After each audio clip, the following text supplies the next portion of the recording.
ظلم ہو رہا ہے. لوگ مجھے کہتے ہیں کہ آپ اعلان جہاد کریں, لوگ کہتے ہیں یہ کریں. میں کہتا ہوں بھائی ہمارے پاس دعا کے علاوہ کوئی آپشن نہیں ہے. دعا اور بد دعا, ان دو چیزوں پہ ہم چلیں گے. مودھی کے لیے بد دعا کریں گے, کشمیریوں کے لیے دعا کریں گے.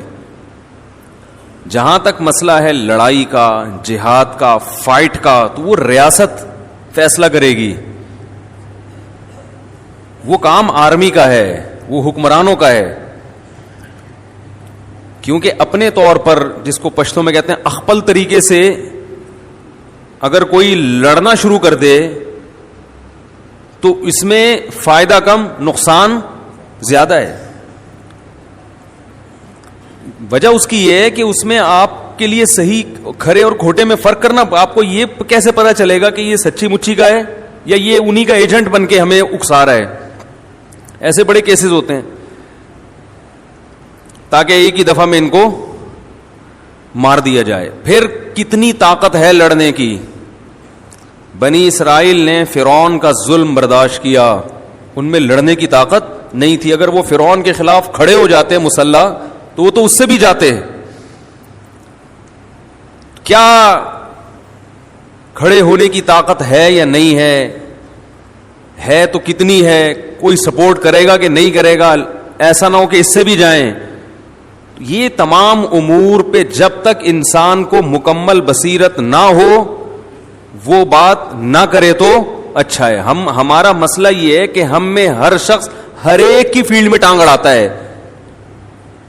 یعنی جس چیز کی آپ کو مہارت نہیں ہے, جس چیز کے بارے میں معلومات, مہارت سے شرعی مسائل سے تو واقف ہیں کہ جہاد کب فرض ہوتا ہے کب فرض نہیں ہوتا, ان حالات میں فرض ہوتا ہے بشرطے کہ یہ شرطیں پائی جائیں. اتنے مسائل تو علماء کو پتہ ہے, لیکن یہ شرطیں پائی جا رہی ہیں کہ نہیں پائی جا رہی, یہ حالات تو پائے جا رہے ہیں, اس میں تو کوئی شبہ نہیں ہے. لیکن یہ شرطیں پائی جا رہی ہیں کہ نہیں پائی جا رہی. ایسا تو نہیں ہے کہ کوئی ماضی میں آپ دیکھیں جہاد پر بیان ہوتا تھا اور کوئی بھی شخص اٹھ کے کہیں بھی جہاد کے نام پہ اپنے مطلب پورا کرنا شروع کر دیتا تھا. کبھی کسی کو مار دیا, کبھی کسی کو مار دیا, اور لیبل لگا دیا, کسی جہادی تنظیم کے کھاتے میں ڈال دیا. یہ بہت حساس ٹاپک ہے. سوشل میڈیا پہ, فیس بک پہ لوگ تو ویڈیو شیئر کر کے جہاد کی ترغیب دے رہے ہوتے ہیں. جہاد تو فرض ہے, اس میں دو رائے نہیں ہو سکتی. کون کرے گا, کیسے کرے گا, یہ انہی لوگوں کا کام ہے جو وہاں کے حالات کا بنفس نفیس مشاہدہ کر کے آئے ہیں, جو وہاں کے حالات دیکھ رہے ہیں اور گراؤنڈ ریئلٹی سے پوری طرح واقف ہیں کہ کہاں لڑنا ہے, کس سے لڑنا ہے, اور کس نے لڑنا ہے, اور کس کی کسٹڈی میں لڑنا ہے, کس کی کمانڈ میں لڑنا ہے. یہ چار باتوں کا جب تک آپ فیصلہ نہیں کر سکتے تو آپ کے لیے چپ رہنا ضروری ہے. نہ تو جہاد کی مخالفت بھی جائز نہیں ہے. کوئی کر رہا ہے تو آپ مخالفت بھی نہیں کر سکتے. ہو سکتا ہے وہ سمجھتا ہو کہ یہ ساری شرطیں پوری ہو رہی ہیں, اور اگر کوئی نہیں کر رہا تو اس پہ ملامت بھی نہیں کر سکتے, کیونکہ ہو سکتا ہے اس کو معلومات نہ ہو. اس لیے جو کر رہا ہے اس کو بھی ٹھیک سمجھیں, جو نہیں کر رہا اس کو بھی ٹھیک سمجھیں. جس کے سامنے پوری صورتحال ہو, یہ جو میں نے بتایا کہ کہاں لڑنا ہے, کس سے لڑنا ہے, کون لڑے گا اور کس کی کمانڈ میں لڑے گا, یہ چار سوال جس کے حل ہو گئے وہ یہ کام کرے, بہت اچھی طرح سے کرے. جس کے پاس ان چار سوالوں کا جواب نہیں ہے تو ایسا ہی اٹھ کے ایک پھڈا شروع کر دینا اور ایک لڑائی شروع کر دینا جس میں اس بات کا خطرہ ہو کہ پہلے سے بھی زیادہ حالات خراب نہ ہو جائیں, تو میرے بھائی یہ شریعت کی تعلیمات نہیں ہے. حجاج ابن یوسف بڑا ظالم تھا, بہت بڑا ظالم. عبد الرحمن ابن عشس حجاج ابن یوسف کی فوج کے کمانڈر تھے. حجاج ابن یوسف نے عبد الرحمن ابن عشس کو بھیجا لڑائی پہ, جہاد پہ. ملک فتح ہو گیا, بہت بڑی فوج تھی عبد الرحمن ابن عشس کی کمانڈ میں. حجاج نے حکم دیا کہ اگلے ملک پہ بھی حملہ کرو. عبد الرحمن ابن عشس نے کہا کہ ابھی ہم میں طاقت نہیں ہے, فوج تھکی ہوئی ہے. حجاج نے کہا جانا پڑے گا. عبد الرحمن ابن عشس نے اپنی فوج کو جمع کیا. انہوں نے کہا کہ یہ ویسے ہی ظالم ہے, آگے جانے کے بجائے اسی کے خلاف کیوں نہ کھڑے ہو جائیں, ہم اسی کو کیوں نہ مار دیں, یہ تو ہمیں رعایت نہیں کرتا. حجاج ظالم بھی تھا, اس میں دو رائے نہیں ہو سکتی, ساری دنیا مانتی ہے ظالم تھا. عبد الرحمن ابن اشعث کی فوج میں بڑے بڑے تابعین, صحابہ, مجاہدین تھے. عبد الرحمن ابن اشعث نے یو ٹرن لیا اور حجاج ابن یوسف پر حملہ کر دیا, لیکن حکومت تھی حجاج بن یوسف کی. حجاج ابن یوسف غالب آ گیا اور 1,00,000 سے زیادہ علماء, صلحاء اور مجاہدین کو حجاج نے قتل کیا ہے. یہ تو وہ تھے جو بغاوت میں شریک ہوئے تھے, اور جن کے بارے میں شبہ بھی تھا نا کہ یہ مستقبل میں میرے لیے خطرہ بن سکتے ہیں, ان کو بھی مار دیا. عالم اسلام میں اتنے بڑے بڑے صحابہ, تابعین اور بڑے بڑے قراء اور علماء کا قتل اتنی بڑی تعداد میں اس وقت کی آبادی کے لحاظ سے آج تک نہیں ہوا ہے, کہا جاتا ہے. آج تک نہیں, کسی کو معاف نہیں کیا اس نے. تو اس سے عالم اسلام کو طاقت ملی اور کمزور ہو گیا, کمزور ہو. تو جو جہاد کا منکر ہے وہ کافر ہے, اور ان حالات کا اصل علاج بھی جہاد ہی ہے. یہ جو ظالم ہے نا, یہ کشکول سے آپ امن کی بھیک مانگیں تو دنیا میں کبھی بھی بھیک سے آپ کو کچھ نہیں ملتا. دیکھو بھیکاری جب کچھ مانگتے ہیں تو بھیک سے ان کو اگر کچھ مل بھی جاتا ہے تو 54-58 سے زیادہ نہیں ملتا, وہ بھی آپ نے کسی کا صدقہ وت کا نکالا ہوتا ہے.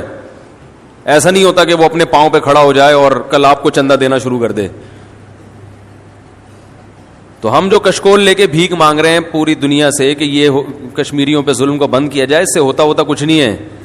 تھوڑی بہت کچھ تھوڑا سا ہمدردیاں لوگوں کی ہمارے ساتھ ہو جائیں گی. اصل تو ہر چیز کا علاج جہاد ہی ہے, اس قسم کے مظالم کا.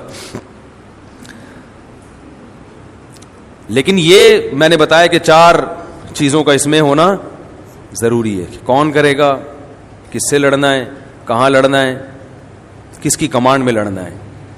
تو یہ حکومت زیادہ اچھا فیصلہ کر سکتی ہے. آپ کہہ سکتے ہیں کہ حکومت تو نہیں کر رہی.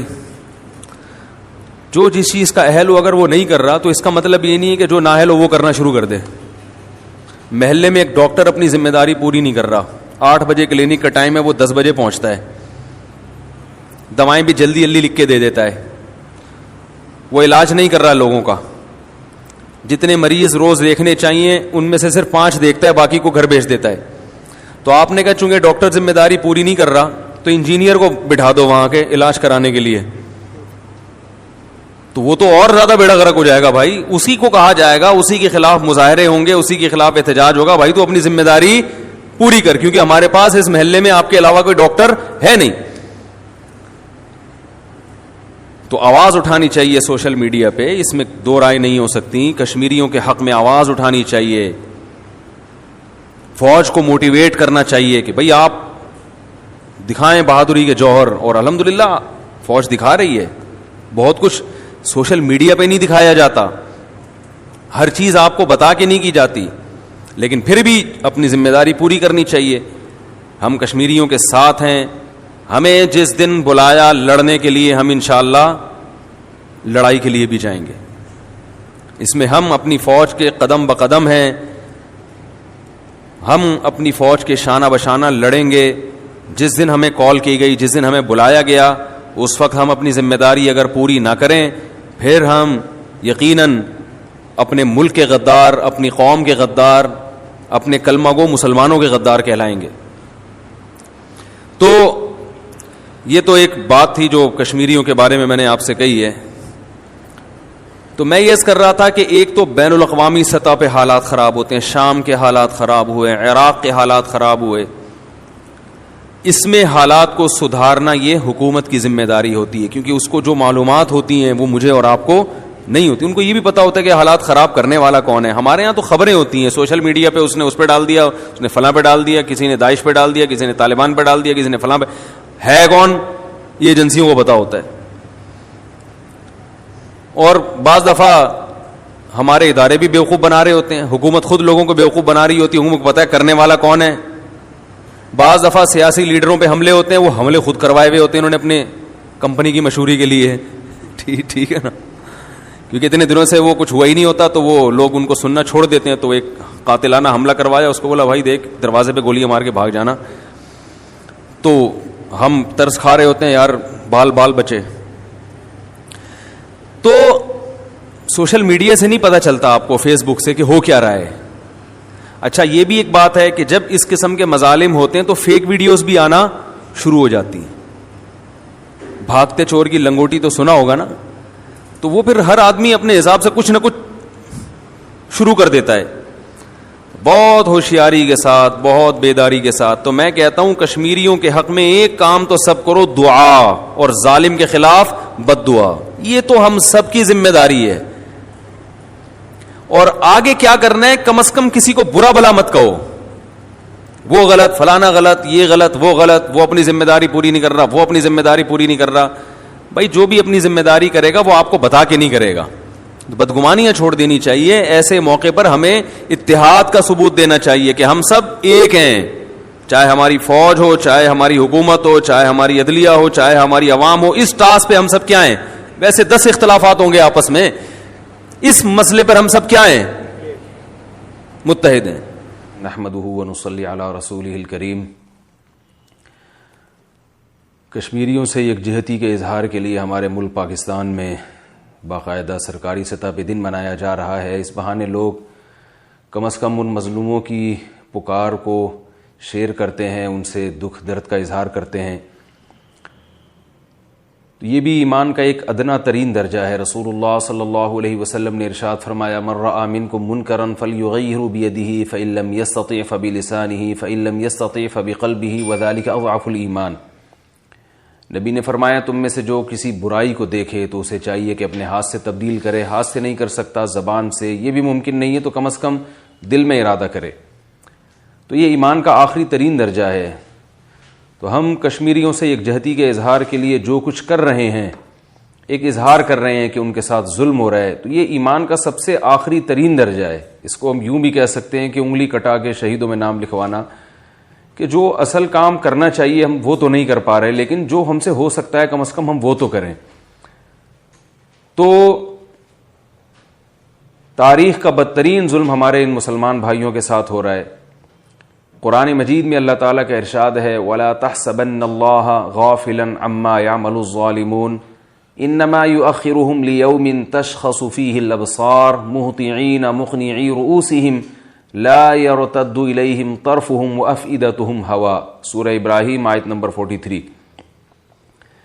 کہ جن لوگوں کا آخرت پر ایمان نہیں ہوتا وہ یہ سمجھتے ہیں کہ ہم کمزور کو دبا لیں گے, کمزور پہ زیادتی کریں گے, کوئی پوچھنے والا نہیں ہے, تو وہی اسی قسم کی حرکتیں کرتے ہیں. انہی لوگوں کے بارے میں اللہ نے فرمایا کہ تم اللہ کو ان ظالموں سے ہرگز ہرگز غافل مت سمجھو. انما یؤخرهم لیوم تشخص فیہ الابصار. آج کشمیر میں جو ظالم دندناتے ہوئے گھوم رہے ہیں, معصوم بچوں پہ, عورتوں پہ, بوڑھوں پہ ظلم کر رہے ہیں, تو اللہ نے انہی کے بارے میں قرآن مجید میں آیات نازل کی اور اہل اسلام کو تسلی دی ہے جو بھی مظلوم ہیں.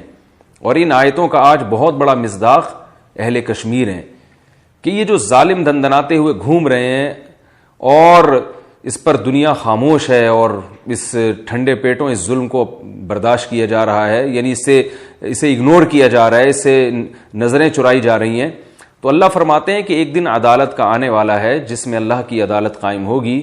تو ظالموں کو یہ نہ سمجھو کہ اللہ بھی ان سے غافل ہے, کہ اللہ بھی ان کو چھوڑ دے گا, ایسا نہیں ہے. اللہ تعالیٰ نے جب انسان پر انعامات کی بارش کی, انسان کو انسان بنایا, تو ایسا نہیں ہے دنیا میں ایسا نظام ہو کہ جو چاہے جو بھی کرتا رہے. دنیا میں ایسی کوئی حکومت اتنی کرپٹ کہ کھلی چھوٹ دے دی جائے کہ حکومت کے تحت رہنے والے لوگ کچھ بھی کرتے رہیں, حکومت ان کو نہ پوچھے. جب دنیا میں ایسا نہیں ہوتا تو اس کائنات کو بنانے والا بادشاہ کیسے چھوڑ سکتا ہے لوگوں کو بے لگام, کہ جو چاہو جس پہ چاہو ظلم کرو, جو کمزوروں کو دبا دو, ان سے ان کی املاک چھین لو, ان کو قتل کر دو, حاملہ عورتوں کو قتل کر دو, بوڑھوں کو قتل کر دو, اور جو ڈنڈوں سے مارا پیٹا جا رہا ہے لوگوں کو, جس طرح سے ان پر کرفیو ختم ہونے کا نام نہیں لے رہا, ان کا جینا حرام کر دیا ہے. تو اللہ تعالیٰ نے دھمکی دی ہے ظالموں کو کہ انما یؤخرهم لیوم تشخص فیہ الابصار. تم اگر یہ اس خوش فہمی میں مبتلا ہو کہ تمہیں عذاب نہیں آ رہا, تمہیں کوئی پوچھنے والا نہیں ہے, تو یہ تمہاری خوش فہمی ہے. سنستدرجهم من حیث لا یعلمون. فرمایا ہم ان کو ڈھیل دے رہے ہیں اس طرح سے کہ ان کو پتہ بھی نہ چلے. اور انما یؤخرهم لیوم تشخص فیہ الابصار، اللہ ان ظالموں کو اس لیے نہیں پکڑ رہا کہ اللہ نے پکڑ کا ایک دن رکھا ہے جو ججمنٹ کا دن ہے، جس دن ایسا خوف ہوگا ان ظالموں پر کہ ان کی آنکھیں کھلی کی کھلی رہ جائیں گی.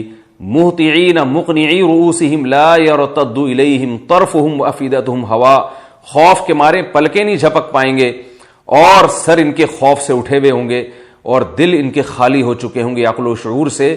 ایسی دہشت کا عالم ہوگا.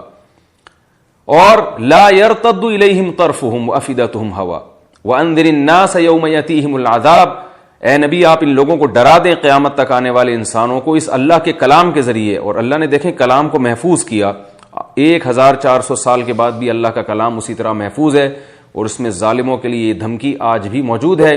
اور اس دھمکی میں یہ ڈرایا جا رہا ہے کہ ایسے دن کے عذاب سے ان کو ڈرا دیں کہ جس دن جب عذاب آئے گا فیقول الذین ظلموا ربنا اخرنا الی اجل قریب نجیب دعوتک ونتبع الرسل، کہ یہ کہیں گے کہ اللہ ہمیں کسی طرح دنیا میں تو دوبارہ لوٹا دے تاکہ ہم تیری پیغمبروں کی دعوت پر لبیک کہیں، اور جو ہم دنیا میں ظلم زیادتی کرتے رہے ہم اس سے توبہ کریں. تو ایک دن آنے والا ہے. تو یاد رکھیں قرآن مجید میں اللہ نے اس سے پہلے بڑے بڑے ظالموں کے واقعات بیان کیے ہیں. ان واقعات میں مظلوموں کے لیے تسلی ہے. ایک واقعہ اللہ نے بیان کیا فرعون کا، ایک واقعہ اللہ نے بیان کیا قارون کا. قارون کو اللہ نے دولت دی، اس دولت کے نشے میں پاگل ہو گیا. فرعون کو اللہ نے حکومت دی، حکومت کے نشے میں پاگل ہو گیا. پورے لاہو لشکر سمیت اللہ نے اس کو سمندر میں غرق کیا. اور سمندر میں غرق نہ بھی ہوتا، پانی میں غرق نہ بھی ہوتا، بالآخر ایک دن مرنا تو تھا. لیکن اللہ نے فرمایا موت کے بعد فرعون کا انجام یہ ہے النار یعرضون علیہا غدوا وعشیا، فرمایا جہنم کی آگ ہے جس پر فرعون کو صبح اور شام جلایا جاتا ہے. اور الیوم ننجیک ببدنک لتکون لمن خلفک آیا، اللہ نے قرآن میں یہ بھی کہا کہ فرعون جیسا ظالم جو بچوں کو قتل کیا کرتا تھا ہم اس کی لاش کو محفوظ کر دیں گے تاکہ آنے والوں کے لیے عبرت کا نشان بنے.